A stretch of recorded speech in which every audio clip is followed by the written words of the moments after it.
மொழிப்போர் தியாகிகளின் நினைவிடங்களுக்கு நேர்ந்த கொடுமை குறித்து அரசியல் தலைவர்கள் மற்றும் பிரபலங்கள் தெரிவித்த கருத்துக்களை பார்க்கலாம். இப்போது முதல் மொழிப்போர் தியாகிகளான நடராஜன், தாளமுத்து ஆகியோர்களின்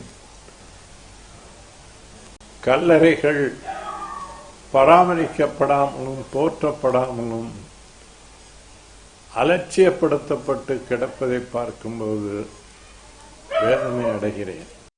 இந்த மொழிப்போர் ஈகீர் எமது நடராஜன், தாளமுத்து, இந்த மாதிரி முன்னோர்கள், எங்கள் முன்னோர்கள் அரங்கநாதன், இந்த மாதிரி எண்ணற்ற ஈகமரவர்கள் இருக்கிறாங்க. அவர்களை நினைவு கூர்ந்தால் எதுக்காக இறந்தாருங்கன்னு வந்தால் தமிழ் மொழி செத்து விடக்கூடாதுன்னு, இந்தி திணிப்பால் செதஞ்சிடக்கூடாதுன்னு போராடிருக்காங்கன்னு வந்தால், ஓ அப்படியா அப்படின்னா மொழிப்பற்று வரும். அந்த மொழிப்பற்று வந்துருச்சுன்னா அவனுக்கு இனப்பற்று வரும். இனப்பற்று வந்துச்சுன்னா இனம் சாராதவன் மீது இனம் சாராதவனை தலைமை இருக்க மாட்டான் தமிழன்.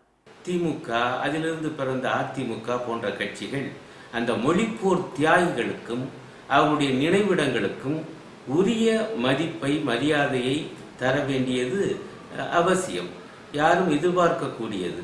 ஆனால் சோகம் என்னவென்றால், இப்பொழுது தாளமுத்து, நடராசன் போன்றவர்களுடைய அந்த நினைவிடம் பராமரிக்கப்படாமல் ஒரு மிக மோசமான நிலையில் இருக்கிறது என்பதை கேள்விப்படும் பொழுது வேதனையாக இருக்கிறது.